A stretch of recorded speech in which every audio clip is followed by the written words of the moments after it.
saksi. Shalom. Shalom. Thank you, Pastor Fenley. Makasih Pak Fenli.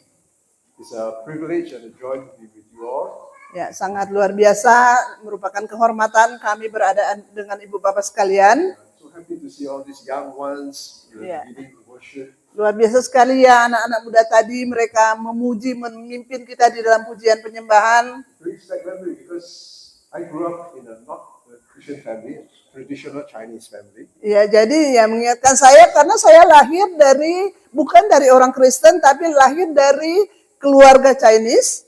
But when I was 16 years old, Tapi ketika berusia 15 tahun, one of my classmates brought me to a meeting. dan salah seorang teman kelas saya membawa saya di suatu ibadah, It was a very big meeting. ya ibadah yang sangat besar. And that was where I actually also saw a big group of Indonesians. Ya di sana juga saya bisa melihat kelompok orang Indonesia yang sangat besar.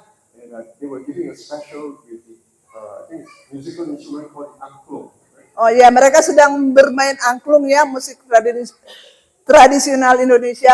And the meeting was, we have a speaker by the name of Maurice Surulo. Pada ibadah KKR itu ada pembicara yaitu Pak Maurice Serulo. And in that meeting, Dan di ibadah KKR itu, I saw people wearing very thick glasses.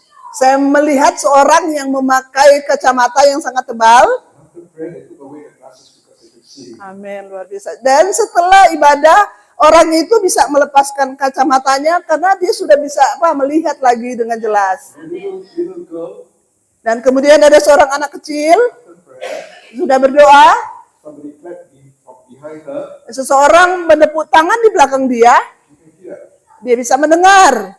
And so when they gave the altar call, Dan kemudian ketika ada altar call, I gave my heart to Jesus. saya memberikan hidup saya kepada Yesus. So when they asked us to go forward for prayer, Dan ketika mereka minta orang untuk minta untuk didoakan di depan, I saw so many people. I didn't want to go out. ya saya lihat banyak sekali orang datang ke depan, tapi saya tidak mau ke depan. 6 months later, 6 bulan kemudian, the same classmate invited me to his church.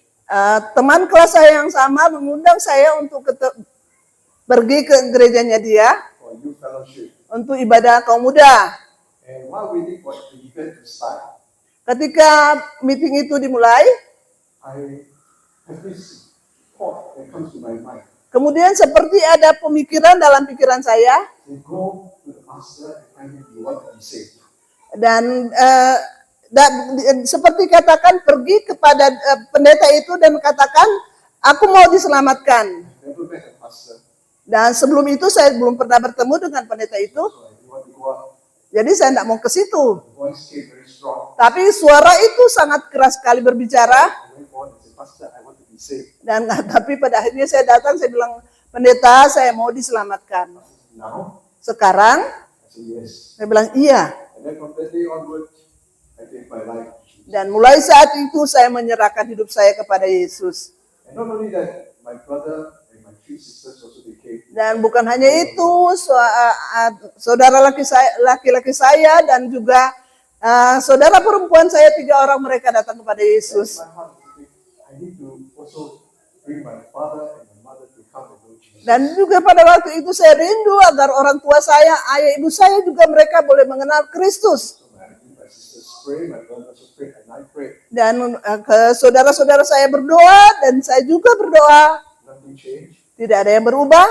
But we continue praying. Sometimes, of course, we forgot and then we carry on again. Tapi kami terus berdoa dan berdoa, tapi kadang-kala kami sudah lupa berdoa.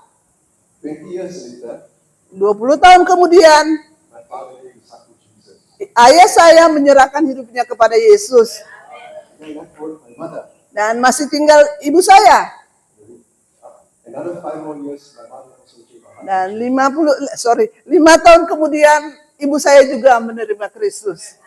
And then the day that she stood up in the baptism pool, Ya, ketika dia berdiri di kolam baptisan, she said, I believe in Jesus. dia katakan, aku percaya kepada Yesus. I want to follow Jesus. Aku mau mengikuti Yesus.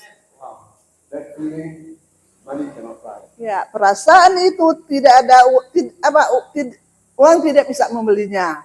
Bible tells us believe in the Lord Jesus Christ Alkitab mengatakan percaya kepada Yesus Kristus, you will be saved, engkau akan diselamatkan and your household as well. dan seluruh keluargamu juga diselamatkan. Amin. We pray for those who have household members that have not come to believe. Mari kita terus berdoa buat anggota keluarga kita yang belum mengenal Kristus. When I was sitting there during the worship, Ketika saya duduk di sana selama pujian tadi, this word just came across my mind. kata-kata ini seperti datang dalam pikiran saya. It's waymaker, waymaker, waymaker. Ya, Tuhan pencipta, When there is no way, He will make Sorry. a way. Tuhan pembuka jalan. Ketika tidak ada jalan, Dia yang akan buka jalan. And I was wondering why. Saya mulai berpikir, apa ya, kenapa ya? If any one of you are in a situation where you think that there is no way out, Saudara, ketika dalam kehidupan saudara hari-hari ini, mungkin saudara berpikir, tidak ada jalan keluar. Jesus is the waymaker. Amin. Tuhan itu pembuat jalan keluar. I remember the first time when I went with Pastor Willie to Batam, Saya ingat ya satu kali saya dengan Pak Billy, kami ke Batam. visit a lady pastor Kami mengunjungi seorang pendeta perempuan. who was running a ministry that ministers to the migrant workers from Indonesia. Ya, dia melayani orang-orang pekerja dari Indonesia. And then as we were talking, Dan ketika kami sedang bercakap-cakap, he requested us to pray for her son. dan dia minta kami untuk mendoakan anaknya. Her son had a motorbike accident, Anaknya itu dia mengalami cedera oleh karena ketika dia bawa motor. and he fractured his jaw, broke his jaw. Ya ini ya, rahangnya ini hancur. But because they don't have money, Oleh karena mereka tidak punya uang, they didn't seek medical care. mereka tidak mencari pengobatan ke dokter. And for the past 3 weeks or 4 weeks, Ya mungkin sekitar 3 atau 4 minggu, it was swollen, rahangnya ini mulai bengkak, cannot eat, nggak bisa makan. can only drink from a straw. Dia cuma bisa minum pakai sedotan. But because we just went there for a visit, we don't have to carry that much money to help her. Ya karena kami di sana hanya berkunjung, jadi kami tidak punya cukup uang untuk menolong dia untuk mendapatkan perawatan. So we prayed. Dan kami hanya berdoa. So I put my hand on his jaw. Dan saya taruh tangan saya di rahangnya. Pastor Willie and myself, we prayed. Dan saya dengan Pastor Willy berdoa. And as we prayed, Dan sementara kami berdoa. he started to make funny noises. Dan tiba-tiba seperti ada suara yang lucu. Ya, bunyi seperti itu. Yeah, took my hand away. I got scared.